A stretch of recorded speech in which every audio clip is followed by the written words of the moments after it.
I'm going to start tonight on the basis of a question, not from the people of Palestine themselves, but from the people who are watching, the people of Gaza. There are a few people that have asked the question, where is Allah subhanahu wa ta'ala? Where is God in all of this? I'm going to start with what the Prophet ﷺ mentioned of the coming out of al-Ya'juj wal-Ma'juj, this corrupt group of people that overtake the earth in its last days, and as they come out and they wreak havoc on every single part of the earth except where Allah subhanahu wa ta'ala has shielded Isa alayhi salam and his righteous followers, and Ya'juj and Ma'juj have come to this earth and they kill everything that is in sight with absolutely no mercy. In their intoxication with their arrogance and their oppression, they say to each other, we've already killed everyone on the earth, let's kill everyone in the heavens too. And the Prophet ﷺ says in the hadith of Jabir radiallahu ta'ala anhu, which is authentic, that they would throw their arrows to the sky at the same time. And Allah subhanahu wa ta'ala could have simply turned the arrows on them and let the arrows hit them back.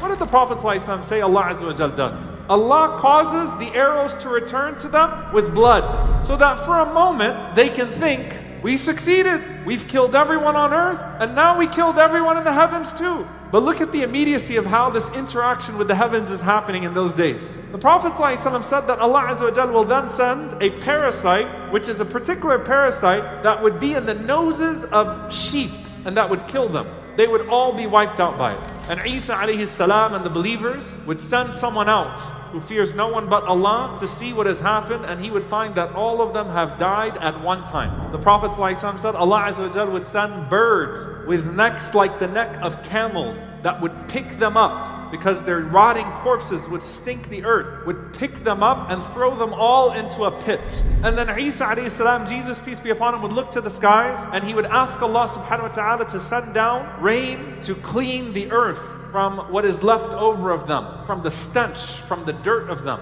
And Allah Azza wa Jal would send a rain. The immediacy between the dua of Isa alayhi salam to the heavens, to Allah subhanahu wa ta'ala and the heavens, the response coming from the heavens to the earth. The rain comes down by Allah's permission and it cleans the earth, and it would be said to the earth, let your fruits come out and let the barakah, let the blessing of the earth be restored. And the earth produces, by the permission of Allah subhanahu wa ta'ala, blessing like we have never seen before, fruits that we have never seen before. The immediacy in those last days is so felt and perceived, both with the oppressor as well as the righteous. They call, Allah Azza wa Jal responds right away. Dear brothers and sisters, I bring it to Gaza.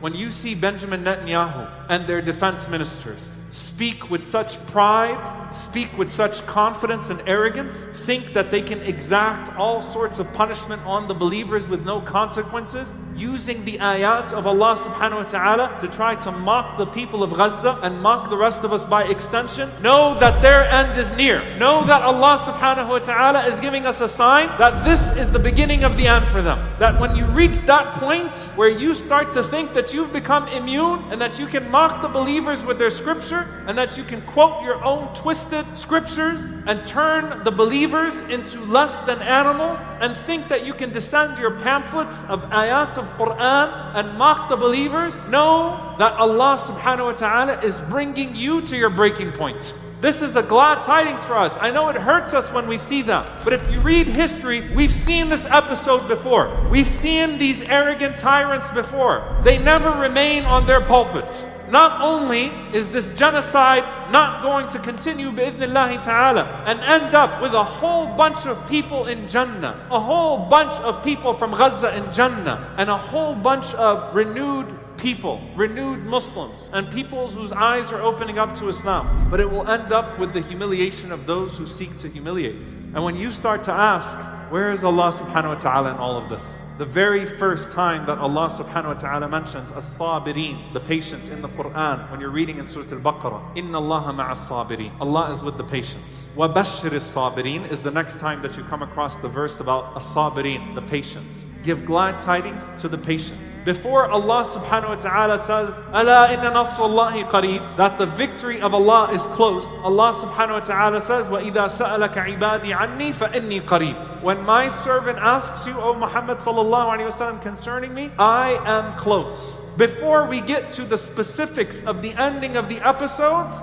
we get to the specifics of what moves the characters, what moves the people themselves. Because what is in the people of Gaza is nothing short of majestic, and I want to be extremely clear here. You've seen the videos of the people of Gaza. How many times are they asking, where is Allah? How many times are they questioning Allah subhanahu wa ta'ala? Despite being subjected to the worst of cruelty, you have more people living in the comfort of their homes in some of the most developed cities in Europe that are questioning God's existence and questioning God's wisdom than people who are being subjected to the worst of human cruelty. Why do you think that is? Do you think they're deluded, or do you think they have something that if you don't have it, you don't understand it? Allah subhanahu wa ta'ala has given them something. Now here's the other side of that. The people of Gaza are not asking, where is Allah? But they are asking, where are you? They are asking, where are the rulers of the Muslims? They are asking, where is this so-called ummah of 2 billion people? They are asking, where is this political and military and economic strength that you supposedly have?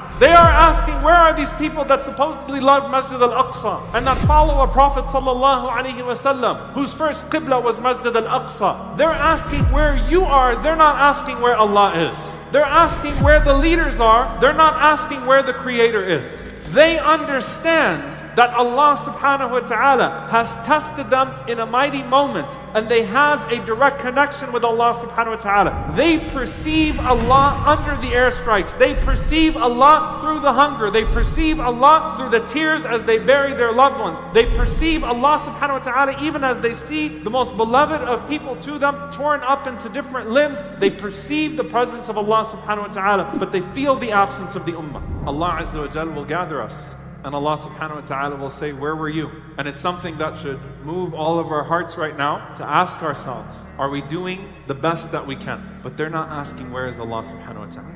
You have to ask yourself, do you believe in Allah subhanahu wa ta'ala? And do you believe in what you are seeing as a sign from Allah subhanahu wa ta'ala in His presence rather than His absence, which is what everybody else is trying to tell us? Are you seeing Allah subhanahu wa ta'ala present in the strength of the people of Gaza? Or are you seeing absence in the supposed strength of the oppressor? That's a you issue to sort of refocus your iman and go back to your heart. Have you put yourself already in that situation where I will not be deceived by the destruction in front of me? Instead, I will be inspired by the faith and the resilience in front of me. I refuse to see broken buildings. Instead, I see unbreakable people that know where Allah subhanahu wa ta'ala is, that aren't questioning Allah subhanahu wa ta'ala. Inna nasrullahi qareeb. Allah's victory is close bi'idhnillahi ta'ala. And that Allah subhanahu wa ta'ala will show us His promise. And that Allah subhanahu wa ta'ala, who told us through the Prophet sallallahu alaihi wasallam that of the signs of the Day of Judgment is Umrani Bayt al-Maqdis, that the area of Bayt al-Maqdis will be established. We believe that as much as we believe that a house is being built when we see the bricks already being put together,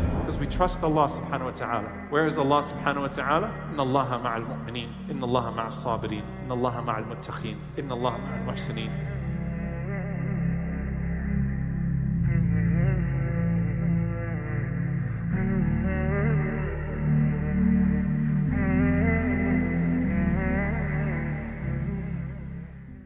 आज हर बंदा परेशान है, लेकिन एक हदीस सुन लें, ये tension free हदीस है।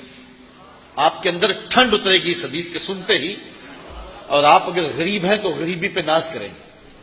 मेरे रसूल ने इरशाद फरमाया, सैयद नबी मुर्तजा फरमाते हैं, जो अल्लाह के